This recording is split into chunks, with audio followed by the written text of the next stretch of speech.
Welcome to Woman Who Chat, and today I'm speaking with Rachel Collar of House of HR. Welcome, Rachel. Thank you very much. Thank you for having me. Well, it's great to have you on here. Let's find out a little bit more about you and what you do first. Just tell us what you do right now. Gosh, what I do right now. So I'm running the House of HR, my own business that I launched about 18 months ago. So looking after now SMEs and startup businesses and all things people. It's interesting you said that you started 18 months ago. We were sort of just coming out of a pandemic. It's probably not the greatest time, heading towards a recession. How challenging was that for you? Gosh, I think, yeah, because it was, well, even networking was still online when I launched my business. And I think it was one of those things that I just thought, if I don't do it now, I think I'd found excuses for the last 10 years of why not to do it. So I kind of thought, well, why not do it now in the midst of everything, thinking, actually, businesses might need me more than now they've ever needed HR support. So that was really kind of the thinking behind it. But the real trigger to all of the journey really was that 6 months prior to me launching the business, and my husband had a heart attack. And he's absolutely fine now, must get that in first. But it really sent me on this whole trigger of what's life about? What's my purpose? What am I doing here? How do I do it? I absolutely love what I do. I've never done anything since my degree through leaving university. My career has always been in HR. So I love what I do. I just think I just didn't love the way I was doing it. I wanted that ability to have more flexibility, spend more time with my husband, do things I enjoy, do a lot more volunteering. And I just thought, if I don't do it now, I'm never going to do it. So it was almost that trigger of actually a big life-changing event to happen. And it made me realise that I needed to change things quite drastically in my life.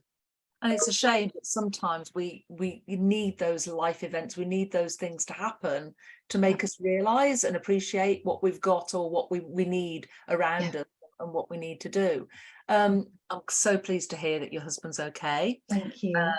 And it to be sort of looking after your husband and making sure that he's okay, but also, starting a new business, that's quite a lot of things to juggle. So do you think you're the sort of person that's really organised and can juggle more than one thing, or do you just love taking on new projects? Oh, do you know what? Even now to this very day, I have people say, how do you do all that you do?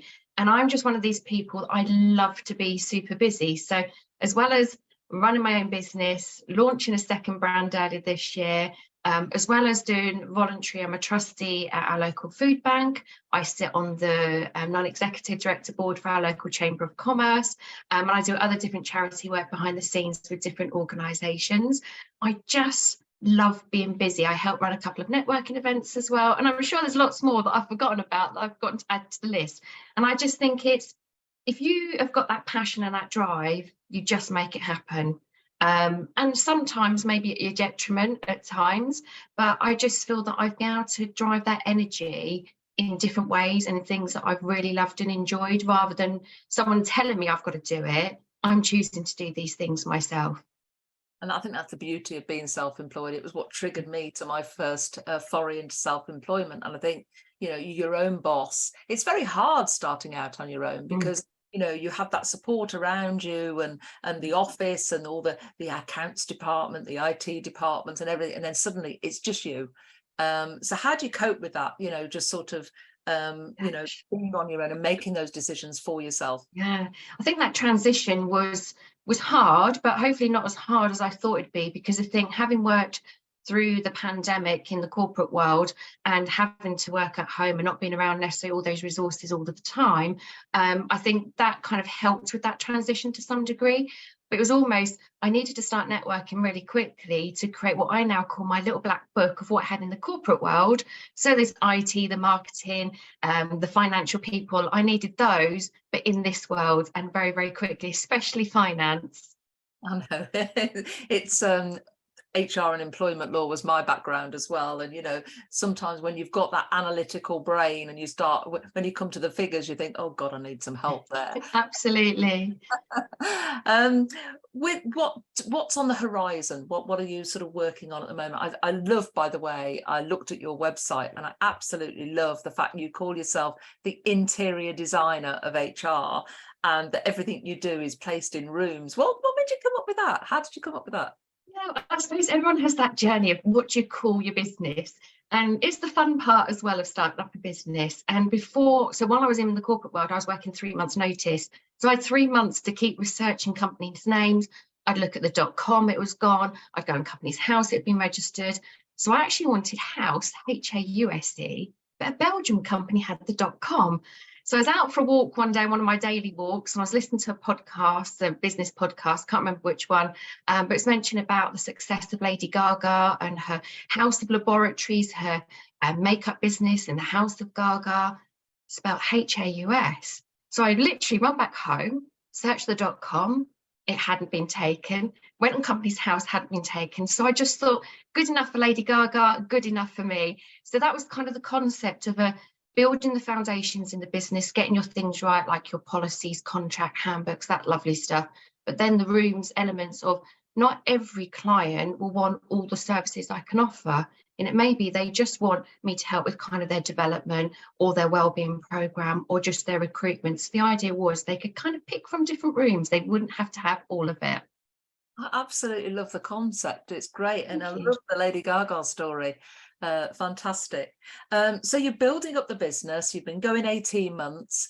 What's the goals? What's the aspirations in the future? Ultimately, absolutely keep building House of HR, providing both retained and project support to SMEs and startup businesses. But also, I was really, really lucky last year to win a business grant. That's enabled me to do my ILM 7 in executive coaching. Because it's an unregulated industry, I wanted that accreditation. I'm about halfway through it at the moment. So in January, I launched my second brand, House of Coaching. So really focusing on executive leadership and career coaching. So it's part of my kind of development room in House of HR, but branching out. So it's for individuals, not just organisations, suitable for SMEs, right up to corporates. So the ultimate goal will be to hopefully build that brand and be successful as House of HR has been. Fantastic. I love the way you're so clear about where you're going and what you're doing. Sometimes we can get sort of, we're taking on all these things. I've been there myself. We find, oh, I'll volunteer for that. I'll do that. I'll sit on that board. I'm on that board. And then suddenly, wham, a curveball hits us from the side. Do you feel you're resilient enough and prepared enough for, any curveball? Because you had a major curveball in your life before you set up your business. Do you think you're well prepared now and well equipped because of that experience? I'd like to say yes, but you just never know what might be thrown at you. It does test that. But I think that pushed my resilience to the absolute max. I feel, looking back on it, I was probably that or kind of on that road to burnout as it was, without that then coming along and it kind of turned everything upside down. Ultimately, I know where I can push my boundaries of what I can do physically and mentally. And I think I know the things I sometimes have to draw back on, or the things I've had to get stronger at saying no. And I think when I first started my business, I said yes to a lot of things, yes to a lot of silly things that cost money, that time, or gave away far too much freely at the beginning. So I've definitely become more resilient since running my business in learning to say no. And that's been hard. It is hard. I mean, I quite often say, no, not right now, but ask me again later. If it's something I really want to do, a flat no if it's something I definitely don't. But you're right, when you start a business, there's that temptation to have all those coffee meetings. And the worst ones, I think, are the ones where people say, oh, let's have a coffee. I'd love to pick your brain. What they really mean is, I'd like to know everything you do and I want it for free. Yeah, I know that feeling. And it's just learning to say no and have those boundaries, isn't it? Absolutely. Yeah. Well, it's been absolutely fantastic chatting to you. I could chat for ages on this, and I really want to invite you back to record another podcast, and we'll talk about a particular topic. But for now, I'd love you to share a top tip or piece of advice with our audience. Well, my top tip would be try everything once at least. Because I just think so many people give you advice when you're starting out about, oh, don't try this networking event, don't do this, try this marketing technique. if you don't try it, you're never going to know or get your own opinion. So I like to try everything at least once, so I can then say, yes, I did try it and it's not for me, or absolutely, or not sure. I maybe need to try it a second time just to make sure. That's a great top tip. I love that, because actually, what somebody else likes, you might not like. It's like flavors and food and things. Somebody says, oh, this is great, or don't touch that. But you have to taste it yourself to find out if it's something that's to your palate. And I think, yeah, you're right. Networking events or whatever, it's exactly the same. It's been fantastic speaking to you, Rachel. That's Rachel Collar, House of HR, and we look forward to speaking to you again very soon. Thank you, Sandra.